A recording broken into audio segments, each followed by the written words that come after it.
So it seems like no matter where I go in Phoenix, Scottsdale, or currently, it's just loud as hell in Arizona. So I'm hoping it did sound like the Bluetooth picked up the last video audio that we'll be uploading before this video uploads. And it looks like the wind did not catch so much on it, so I'm hoping that works for this one. I want to go over the rules for being homeless, at least my set of rules. This video is intended for those who are looking at the possibility of becoming homeless this month, so you can't pay your rent, or you've just decided to get out of that normal everyday life and come out here by choice. But a lot of people are living paycheck to paycheck and are one paycheck away from being out here living on the streets. And so I wanted to put out there somewhat of a guide. I've done this before in the past, but I've updated a couple of the rules here lately that I've found to be beneficial. So I wanted to make a new video on it. Rule number 1 would have to be protect yourself. You come out here with a weapon that is legal to have during the daytime on you. You don't want to have your butterfly knife that flips out. You don't want to have a solid, knife that's longer than your hands. You don't want to have brass knuckles. I mean, do your research as to what you can legally carry around during the daytime, and don't just try to justify it as I need this for at night when you're out here, because you don't want to do anything that's illegal, because the odds are good in this life that you will eventually be forced, pretty much, even though you have rights, forced to be searched by cops one way or another, for them to give you a ride to wherever you're going or whatnot. They have to look through your stuff. They'll find that illegal stuff, and then you're screwed. So I've heard people say, depending on where you're at, and this differs by state, county by county, and so on, there are some places where it's legal to carry around bear spray. If you're close to Yellowstone National Park or someplace like that, obviously everybody's got bear spray to be hikers up there, and so it's more legal, normalized to carry that kind of thing in that area. I personally, when I'm out on the streets, I carry a small scissors that the blades are about as big as my fingers here, and then you rip a hole into a glove, a tight-fitting glove.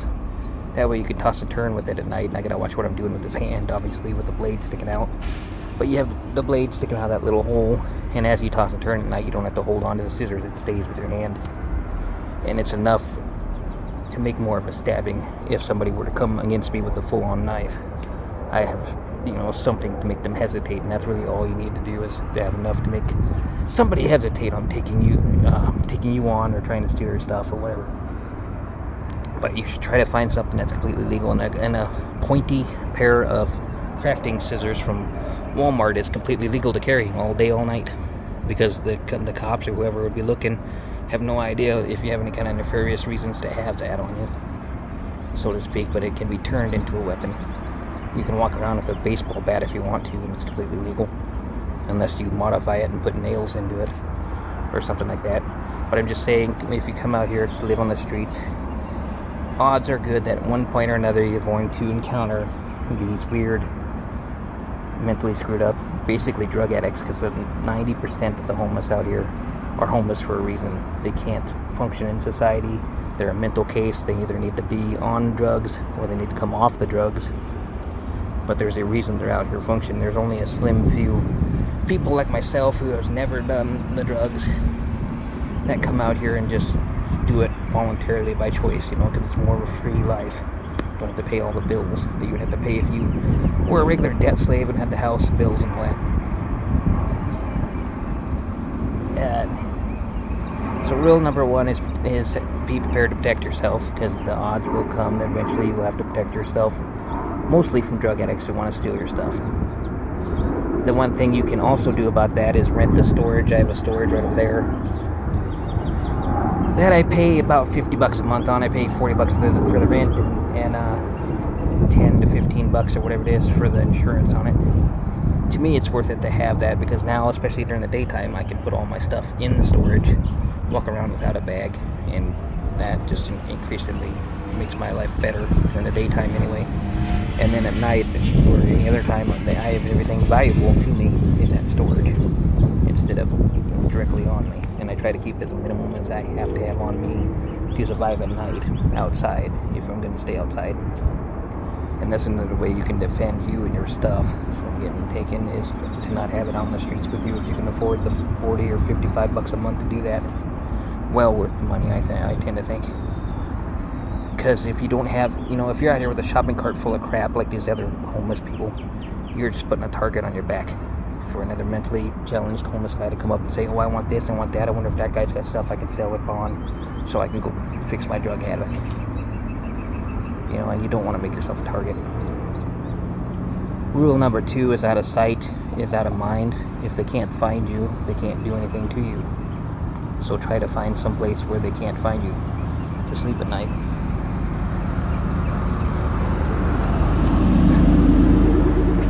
It could be as easy as around the hill on the side of a building or something where you're ways off the normal walking path for somebody to, be going up there, unless they were planning on doing the exact same thing, going up there camping like you are or something. But if you can find spots that are difficult for you to get to, you're gonna be just as hard for them to get to without alerting you. If you can walk through heavy bushes and shrubbery and stuff like that makes a lot of noise for you to get there, that same person following you is going to have to make just as much noise to get to you, which will give you advance notice that you need as you're sleeping. You woke up by all the twigs breaking and blah blah blah. And the more and more you do this at night, the more you kind of sleep half awake, half asleep, kind of, and you're used to checking out what weird sounds that are not wildlife around you. But that is leading into rule number 3. So the first rule, like I say, is have protection and be able to protect yourself. Rule number 2 is out of sight is out of mind. And rule number 3 is find the high ground and find the difficult spots for you to get to, because anywhere that's difficult for you to get to is going to be just as difficult for the next guy to get to you. So it's another barrier. These are all military tactics that snipers and stuff use in the military, but they also work very well in the homeless life also too. If I don't want to scare you into thinking that life out here is that hard that you have to think about it every night, but you got to be prepared. And so it's best to look at this life as kind of a military type of life, where you get out here and everybody else could potentially be your enemy at night, especially at night. So you want to stick to these rules. 1 is have protection, 2 is out of sight, out of mind, 3 is find difficult, hard to get to spots. 4 would be the weather. You want to keep an eye on whenever it's going to rain or snow and be prepared for that, and find like a bank or a post office or something, an overhang, or a full-on shelter that you can get into, like a hotel hallway, apartment, laundry room, post office, anywhere you can get indoors if it's going to be extremely cold weather. Or you can go to a homeless shelter if you have to. I personally would not recommend a homeless shelter, in my opinion, unless you're in a small town. The big state-run homeless shelters are that's where all the nuts go.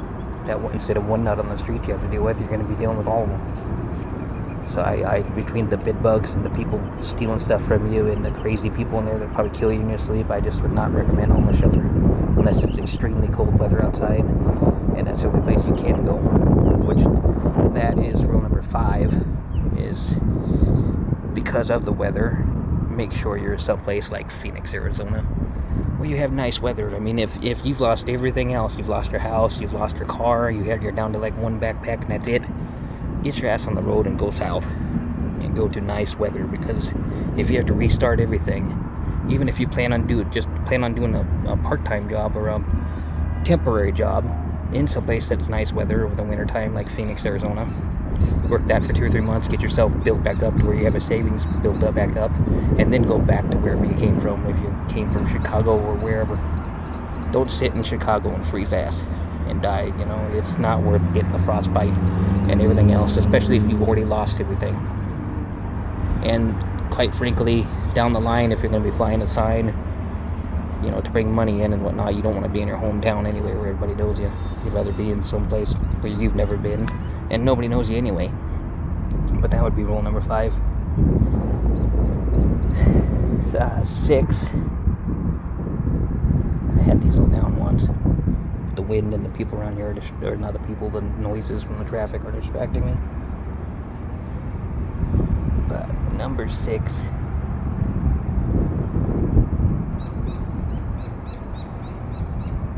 I have to pause the video a minute and look ahead. Rule number 6 is for the traveling bum, and just it's a good rule in general. It comes back to the military again.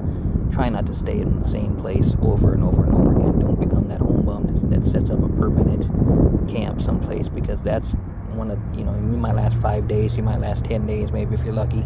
Somebody's going to come along and steal your crap when you're gone. That camp is not as secure as you think, unless you are doing some kind of a buddy system, which I don't recommend either.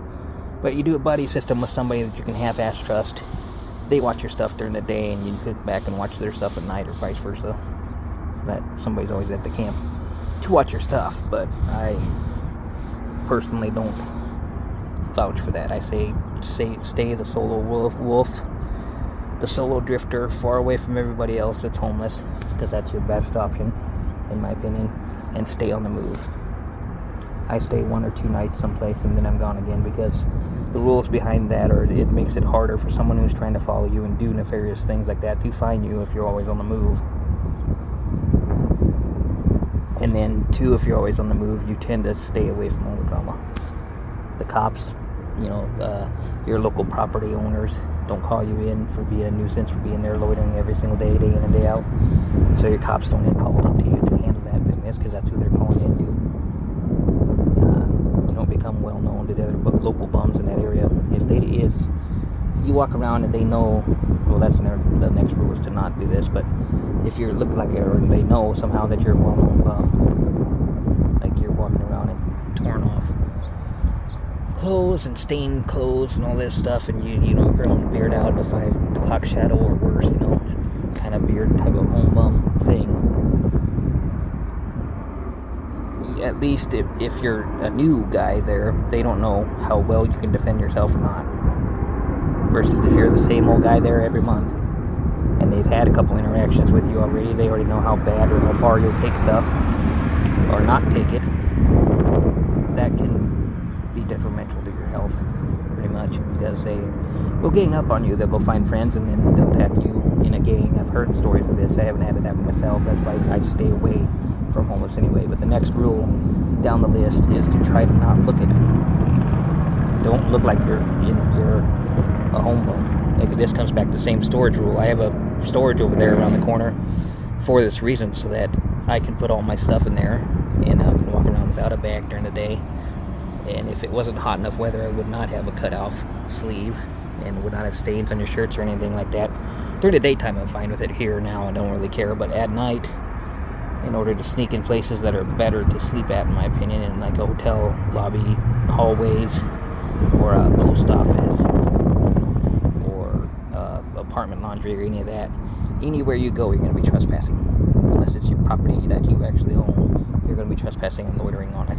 So you just get used to that right off the bat. But anyway, you can lighten that load, that backlash that might come from you trespassing in these areas, if you wear a nice brand name coat, like say Columbia or Eddie Bauer or anything like that, that says that you have money, or at least you at one time had money. And I'm talking a nice coat. You keep it in good condition. You keep yourself trimmed up. I just recently did my haircut the other day myself.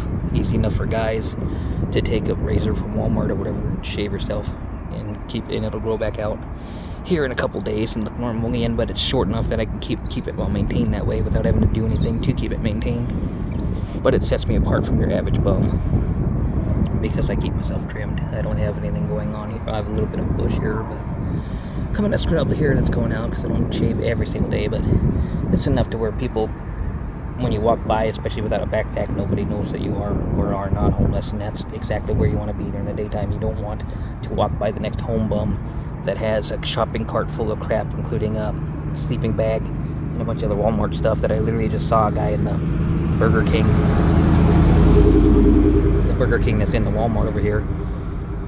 Classic home bum. He's got the sleeping bag and everything for everybody to see, and he don't care that all his stuff is worn out, because he's lived on the streets for so long that he just don't care. And it's really easy to fall into that, living on these streets, and you have nobody to impress anymore. why do I have to keep myself up? Why do I have to keep my hygiene up, etc.? But I've realized this is the latest rule I wanted to add to my list, is just keeping your hygiene up, just keeping yourself trimmed, just wearing a brand name something, like clothes at night when it helps you fit into places. Even if you just sleep out here on the street at night, it helps to look like you have money and you're just in a rough spot, rather than you look like a typical bum that's got stains and tears in their shirt and everything, and been living in the same clothes for a week or two. And then when you have that interaction with the cops, it helps out a hell of a lot if you don't look the part. If you make that cop second guess whether you're here, why you're here, and all that, and they give you those questions like, why are you here? Are you passing through? You come from Montana or wherever. Instead of being the home bum questions of, do you want us to help you, bring you to a mission or whatever? Because that's going to be what they're going to say to home bums.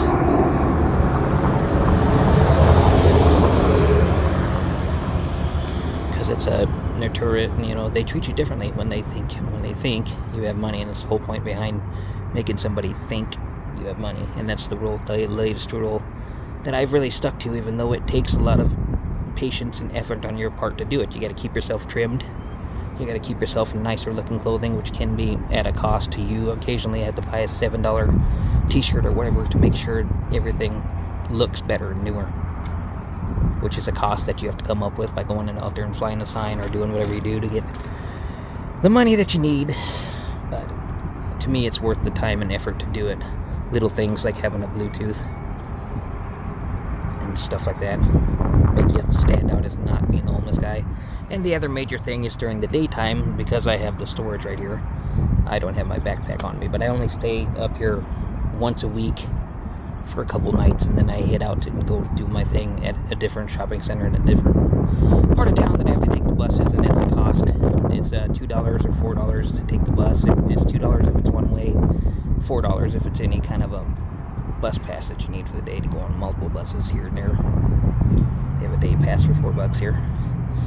But it's a cost of that to get to the next shopping center or wherever I want to go. But I do that on the move, so that I stay on the move, so that if anybody were to plan on doing something nefarious to me, they saw me and they thought I was a newcomer, homeless guy or whatever, they have a harder time because they have to go spend that $2 or that $4 to come find you.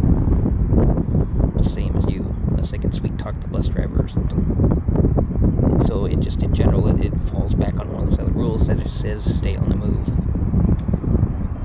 And like I say, if you stay on the move, you're less likely to have encounters with the police or anything like that, because you're just always on the move. If you're only here one day and gone, nobody really notices. You're here by day 3, you're here by day 7, you're here by day 10.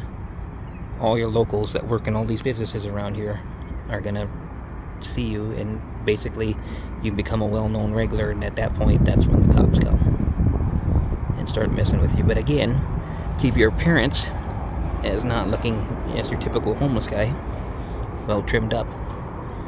And people, even at day 10, I could probably get away with it for a point, but eventually, with changing my clothes and everything all the time, I could maybe get away with it, just like other people change their clothes all the time, obviously.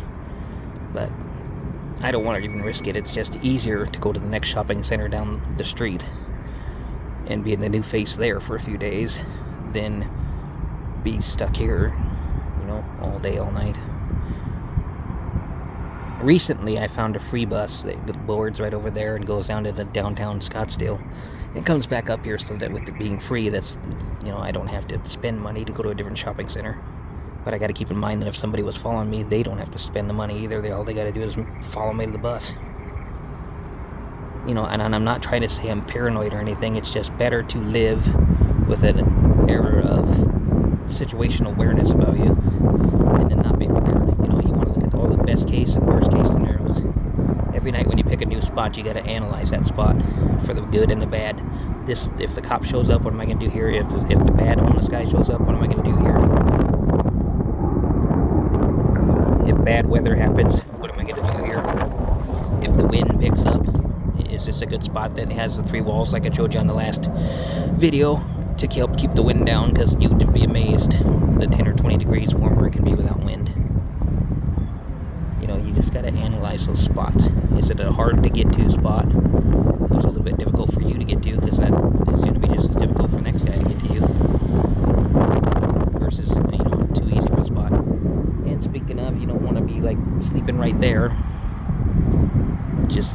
because vehicles drive through here. You want to try and find a spot that's, you know, a normal person in a car wouldn't be driving at, obviously, to protect yourself so you don't get run over.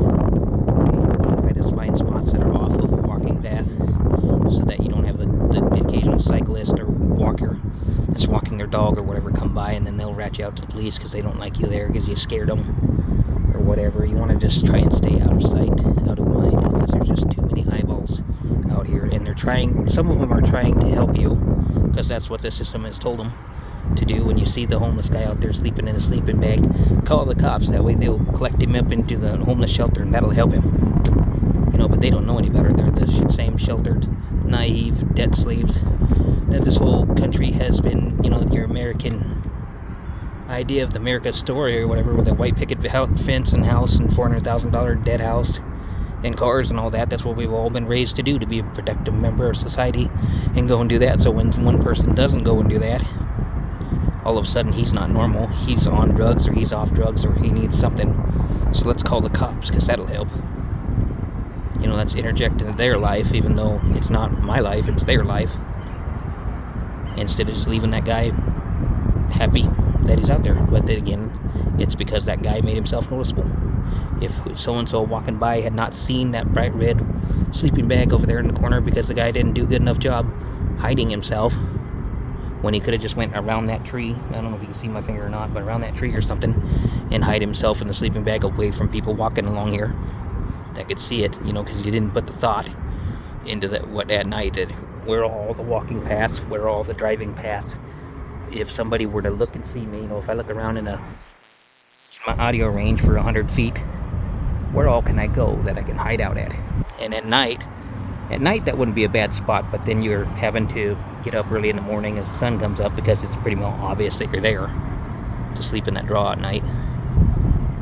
But the last rule on this video, before I cut it off because it's getting pretty long, is insects and wildlife and humans. There's this barrier between humans are over on the left, and insects and wildlife that can kill you, bears and everything else, are over there on the right, and you've got to find that sweet spot in the middle, far enough away from where human beings travel that you won't have the issue with the human beings, because a lot of times human beings are more dangerous than a bear, but obviously not so far out in the woods that you're having to deal with bears. You gotta find that happy medium. My happy medium when I'm outside sleeping at night, I haven't been outside lately. I've been staying in places with my nicer 80-hour clothing. I've been able to loiter it out in places at night, indoors instead of outdoors. But it's only 70 degrees through the day here and 50 degrees at night, so it's not too bad to come out at night and sleep anyway. But I've been sleeping indoors instead of out. But if you're sleeping outdoors, you gotta take the extra measures to make sure you're out of sight. Because if you can stay out of sight, you prevent all those problems. That bystander walking by, walking their dog or whatever, doesn't get scared of you, or doesn't think that they have to help you, so they don't call the cops, so then the cops don't show up. And if the cops don't show up and none of the other drama happens, then you don't have anybody else coming up by either. And things just, life works simpler when nobody knows you're there. So they're military tactics, like I said, but they work well with merging into homeless life. You've got to be prepared. You've got to assess your situation everywhere you go. Is this a good place? If what I'm looking at doesn't have 2 exits in and out of here.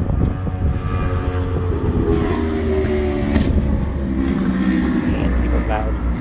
You happen to find a chair that I'm sitting on right here behind the at-home furnishing store, just because somebody would put it out here. But it's like a smoking chair, you know, they come out here and have their cigarettes and smoke.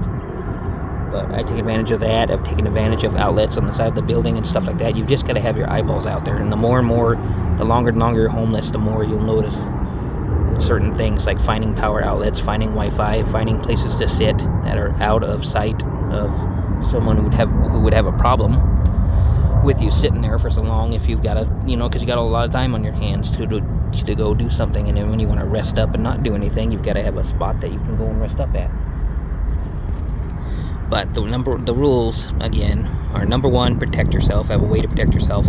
2 is stay out of sight, means out of mind. So if they can't find you, they can't do nothing.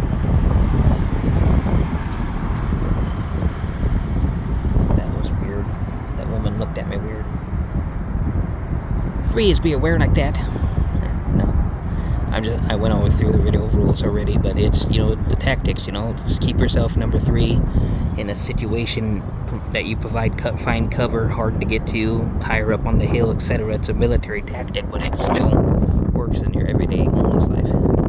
If you can find a spot that's difficult for someone to get to, difficult for someone to find, you can keep yourself out of harm's way and stay on the move is, number 4, I believe, down the list, and keep yourself moving all the time. It's harder to follow you. If you go back to the same spot every single night, somebody can easily plan to hop in on your camp at 4 in the morning with a knife or with their gang of people and take your stuff and assault you and do a whole bunch of bad, negative stuff to you because even though you might have hid your camp out pretty good, once they find it, and they could find it during the day and then come back at night and plan on doing stuff to you at night to try to get you and your stuff. And it's a cruel world. There are criminals out here, and you've got to protect yourself from that. And I don't want to scare you. I'm just saying, if you're going to be forced into coming into this homeless life, maybe hopping trains or doing whatever you're doing, you want to be prepared for what you're getting yourself into. But I hope this left some tips and tricks for those who are going to be newly homeless and are looking at YouTube videos as to what to think about and what to do, what not to carry, and so on down the list.